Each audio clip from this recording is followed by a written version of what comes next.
You know, sometimes the most profound lessons, the ones that really stick with you, come from the simplest of stories. And today, we're diving into a beautiful picture book that is so much more than that. It's really this powerful allegory about self-acceptance and about how the very things we see as our biggest weaknesses might just be the source of our most amazing strengths.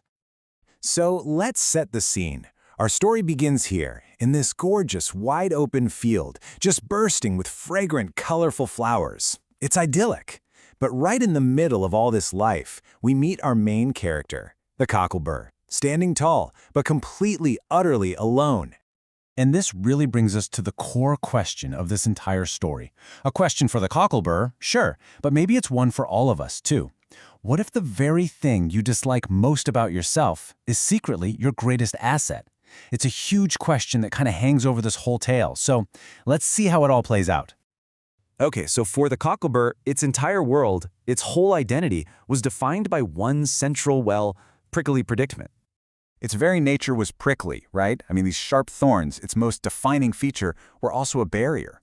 It was surrounded by friends in the field, but none of them could ever get close without being pricked. And that created this painful, just unavoidable isolation. And there were these little moments, these fleeting connections. You know, gentle dandelion seeds would sometimes land on its thorns, a tiny break from the loneliness. But then the wind would come and just carry them away.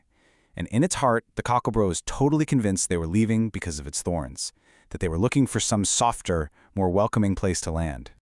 And that feeling just festered until it became this really deep self-loathing.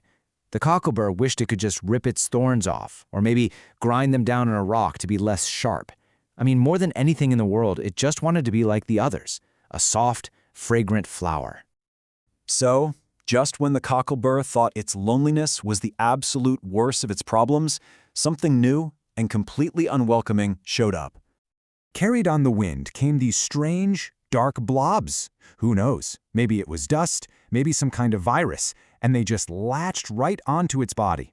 They stuck on there tight, becoming this inseparable part of it, a whole new and very visible burden. Now, the whole community jumped in to help right away, but it was heartbreakingly useless. A tiny mouse tried with all its might to pull the blobs off, but they just wouldn't budge. Not even the combined strength of a deer and a rabbit could do anything. This was a problem the Cocklebur was going to have to carry all by itself. And so everyone just stood by, watching with these worried faces. Nobody could help. The Cocklebur was now not only isolated by its thorns, but it was also weighed down by this burden that no one else could even touch.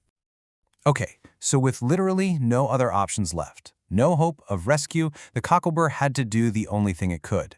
It just started to accept its fate. So, time passed. Some days went by slowly, other days quickly. The Cocklebur just accepted that this was its life now, prickly, burdened, and alone. It simply learned to live with it. And then, on a bright, totally normal day, it noticed this faint, sweet smell it had never, ever smelled before. And as it followed the scent, it saw something truly impossible. From the very tip of its biggest, sharpest, most hated thorn, a single, perfect flower had bloomed. And this one flower? Oh, it was just the beginning of this shocking and beautiful transformation. It was a complete 180 of everything the Cocklebur believed about itself. So one flower became two, then four.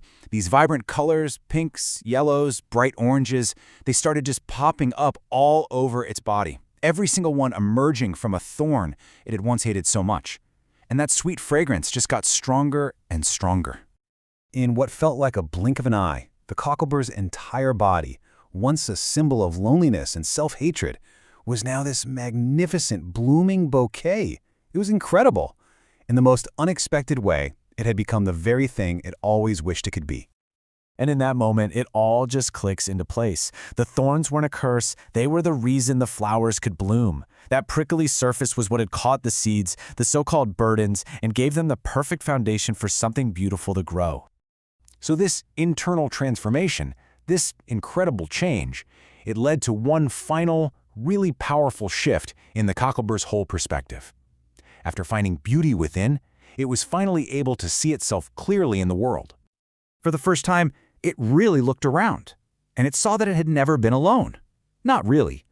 The field was full of other Cockleburs, some bigger, some smaller, all with their own unique patterns of thorns. They were all just like it. And with that realization, all that shame just fell away. It wasn't a bad plant or some kind of flawed flower. It was a cocklebur, and for the very first time, it was happy to be prickly, to be exactly what it was. See, the transformation was never about getting rid of the thorns. It was about finally understanding their purpose. True beauty wasn't found in becoming something else, but in embracing every single part of itself. And that brings us right back to our opening question, but now it's for you.